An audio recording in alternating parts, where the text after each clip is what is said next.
on my show, we look for people who are taking a non-traditional approach to dealing with that issue, and we've profiled dozens of them. Just 1 minute ago, shocking news broke from Mike Rowe's Maryland home, and fans everywhere are reeling. The man who built his career crawling through sewers and sludge on dirty jobs now finds himself at the center of a mystery far filthier than anything he's filmed. During what should have been a routine bathroom renovation, workers stumbled on something buried deep behind the tiles, something that stopped them cold. Within hours, police cars surrounded the property, investigators entered with evidence bags, and rumors exploded online. What could possibly be hidden inside the bathroom of America's most down-to-earth TV host? Before we reveal the truth of what they found, hit that subscribe button, because this story is only getting darker, stranger, and far more personal than anyone imagined. It all started as an innocent home upgrade. Mike had hired a small crew to replace outdated pipes and refresh the tile in his private bathroom, a space he'd barely touched since moving in years ago. The job was simple: new fixtures, modern plumbing, and a fresh coat of paint. But late that afternoon, as one of the contractors was removing drywall behind the sink, his hammer hit something solid that didn't belong. At first, he thought it was a misplaced pipe joint, but when he pried at it with a crowbar, he saw metal edges buried in the insulation. "Hey, Mike, you might want to see this," the contractor called out. The entire crew gathered around as dust filled the air. The man carefully loosened the screws until the wall piece gave way, revealing a small, rusted steel box wedged between studs. Its corners were welded shut, coated with layers of grime, and stamped with faded letters no one could read. When Mike touched it, the temperature felt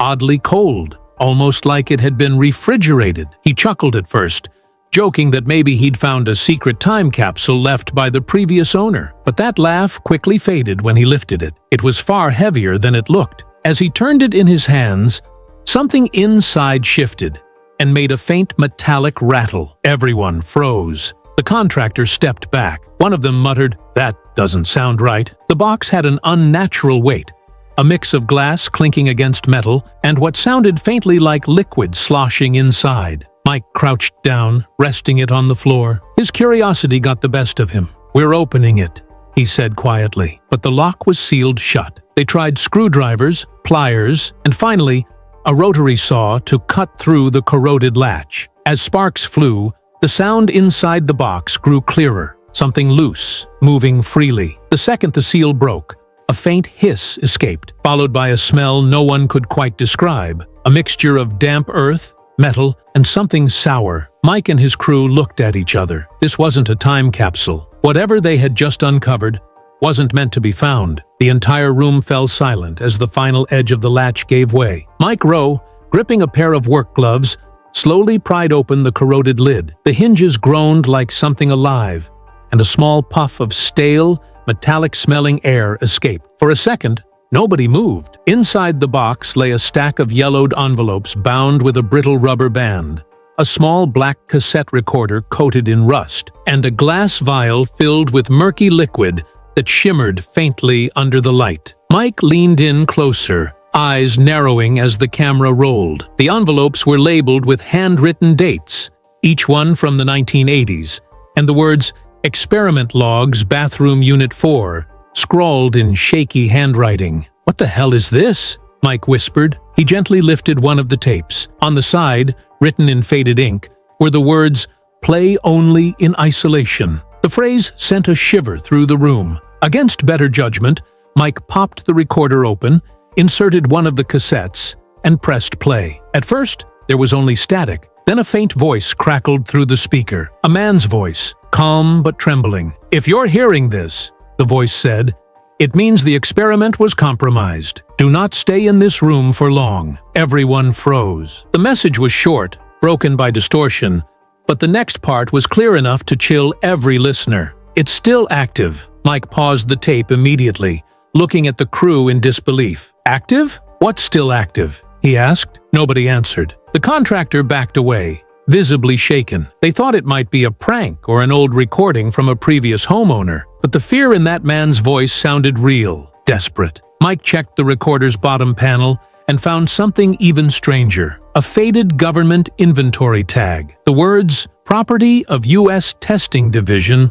were barely legible. This was no personal project. The envelopes were filled with short journal entries describing tests of frequency-induced behavior modification. One entry read, "Subject exhibits irritability after 90 minutes in confined space. Sound wave pattern successful." Mike set the papers down and looked around his own bathroom, now realizing that the very place where he started and ended each day might once have been something entirely different. The camera kept rolling, but what they were about to discover next would make this strange moment feel almost normal compared to what lay deeper inside the walls. After the first recording ended, the room stayed eerily quiet.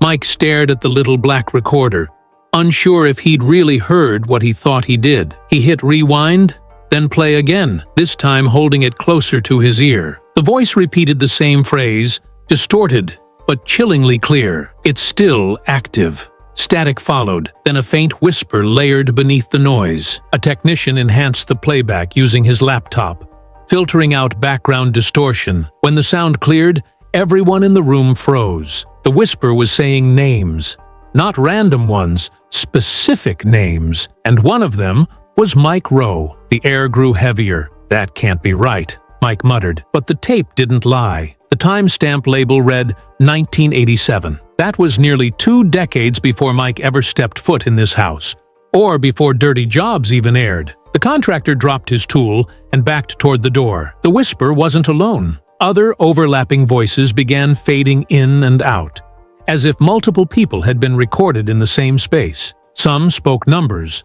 Others repeated words like test subject and frequency exposure. Then came a sharp burst of static, followed by another clear line. "Containment required. The bathroom is compromised." Mike's joking demeanor vanished. "You guys hearing this?"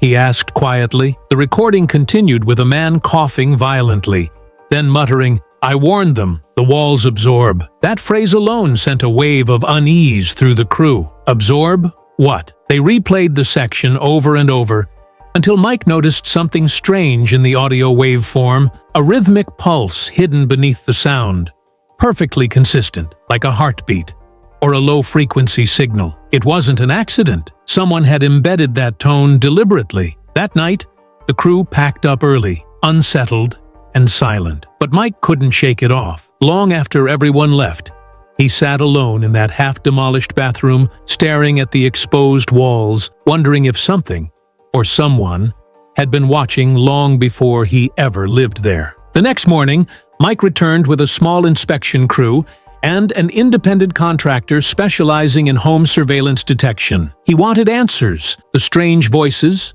the government tag, and the eerie mention of his name couldn't just be brushed off as coincidence. As they examined the exposed section of the bathroom wall, one technician ran a thermal scanner along the mirror's frame. That's when they found it. A hollow space directly behind the mirror, colder than the rest of the wall. Mike stood back as the man gently pried off the mirror's edges, revealing a small circular lens, no bigger than a dime, hidden inside a corroded brass fixture. It was connected to tangled wires that disappeared into the concrete. "You've got an old camera here," the technician said. "Very old.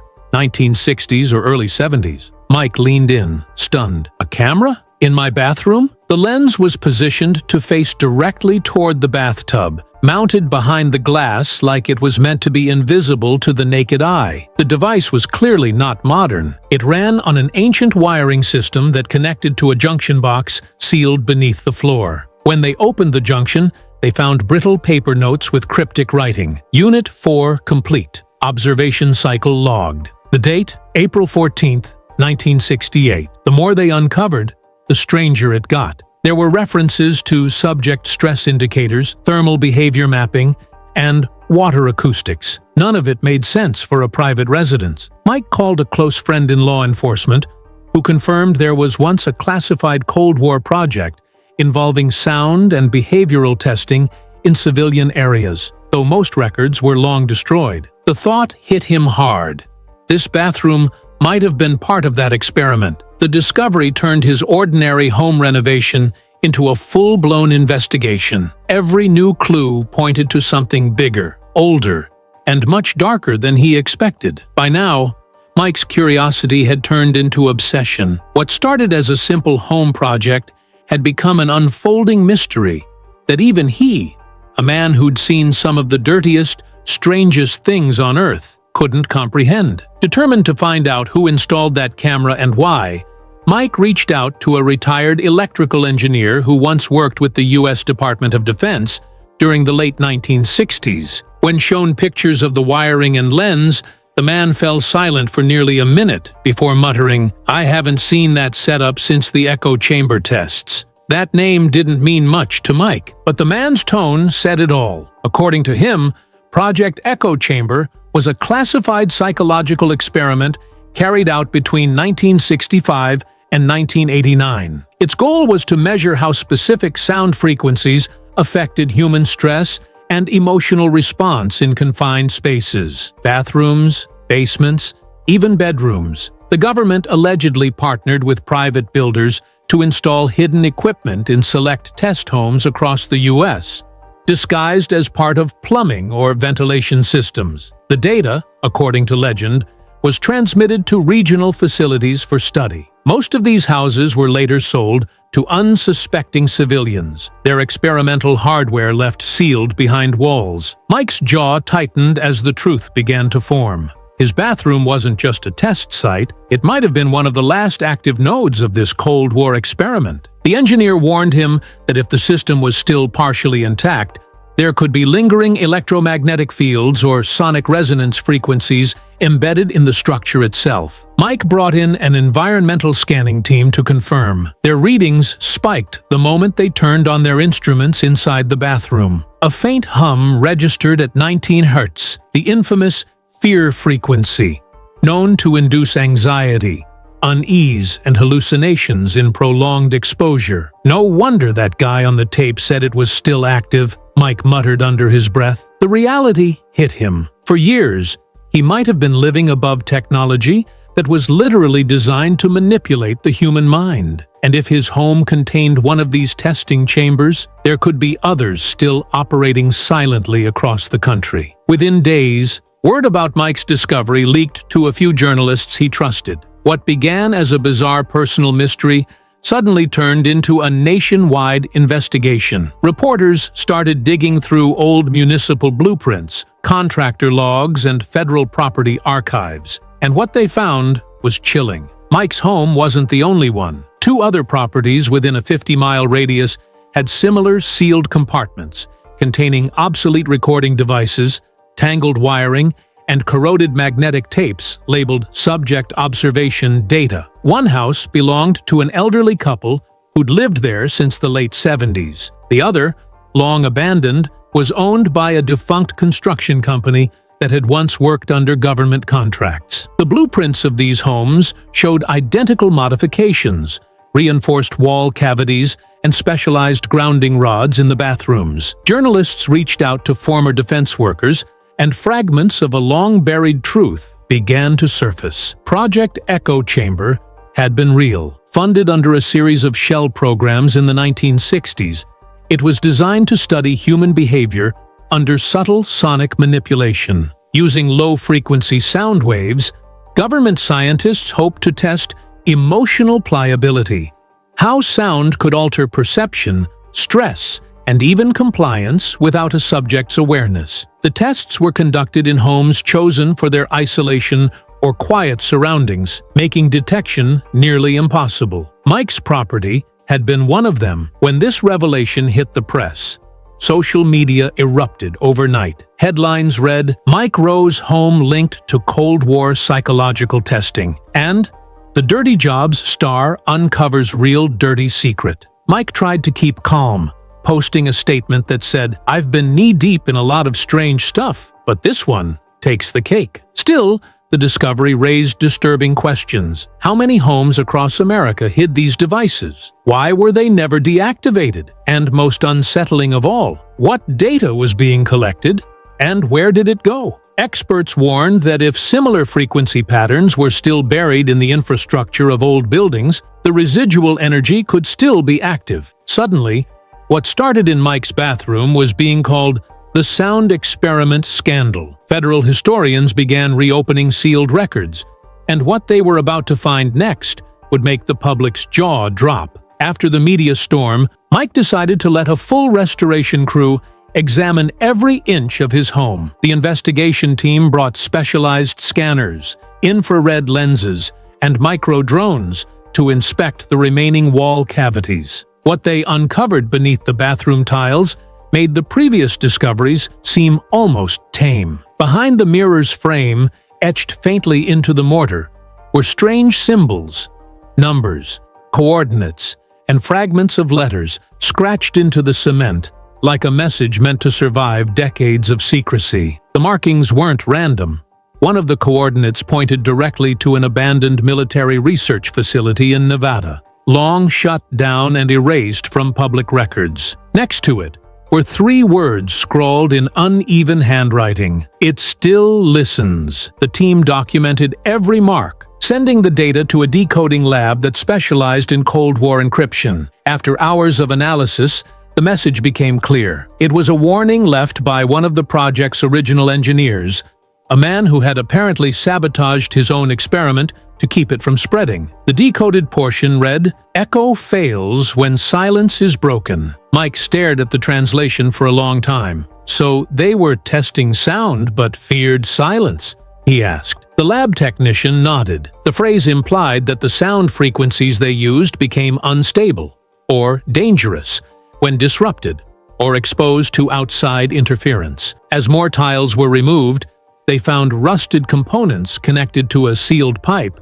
that wasn't carrying water at all. Instead, it was a transmission tube filled with fine copper coils designed to carry low-frequency resonance. At the end of the pipe, they found an old signal converter, a primitive device used to amplify sound waves through walls. It was still faintly humming, powered by residual electrical current from the home's grid. When they disconnected it, the hum stopped instantly. Mike described the silence afterward as deafening. For the first time in weeks, the house felt normal again. No vibration, no strange air pressure, no static in his ears. But before packing up, the crew noticed one last anomaly. Hidden under the floorboard near the drain was a slip of laminated paper, water-damaged but still legible. It contained one final note. "If this room is disturbed, record everything." That line haunted Mike. Who left it, and why? The deeper he dug, the clearer it became that this wasn't just about one house. It was part of something far bigger, something intentionally buried and quietly forgotten. Within weeks of the final discovery, federal investigators officially arrived at Mike Rowe's property. They sealed off the bathroom, photographed every surface, and took all the evidence: tapes, wiring, even fragments of wall material. Soon after, a quiet press statement was released from an unnamed defense division confirming that Project Echo Chamber had existed, though its operations were discontinued in 1989. The report insisted the experiments were non-invasive, but offered no explanation for why surveillance hardware was still active inside private homes decades later. Mike was furious, but composed. In a live broadcast from his workshop, he finally spoke out, saying, "I've spent years showing America what hard work really looks like, but I never thought the dirtiest job I'd ever uncover would be inside my own house." His voice trembled, not from fear, but from disbelief. He explained how the discovery had changed his view of privacy, trust, and history itself. The audience response was explosive. Millions watched the video within hours. News outlets around the world picked it up, dubbing it the bathroom files. As forensic analysts studied the recovered devices, one finding stood out. Traces of extremely low-frequency sound waves were still detectable in the room's structure, proof that the system had remained active for over half a century. What it had been transmitting, no one could say for sure. Even more mysterious were the additional coordinates etched into the tiles, each linked to remote sites across the United States. A pattern began to emerge, suggesting that Mike's home wasn't just one isolated experiment, but part of a vast grid, hundreds of hidden nodes, each quietly humming with forgotten technology. The FBI has since launched a full-scale inquiry, but the files remain heavily redacted. Mike has since turned the ordeal into a personal mission, vowing to uncover the full truth. "We always said Dirty Jobs was about finding meaning in the mess," he told his viewers. "But this mess, this one's different. This one was designed." He announced a documentary series titled Echoes Beneath Us, where he plans to revisit each coordinate etched into his wall. For now, his bathroom remains sealed, preserved as evidence of one of the strangest, most unsettling discoveries of the decade. What they found in Mike Rowe's bathroom wasn't just shocking. It exposed a hidden chapter of American history that was never meant to be heard, and perhaps was still listening all along.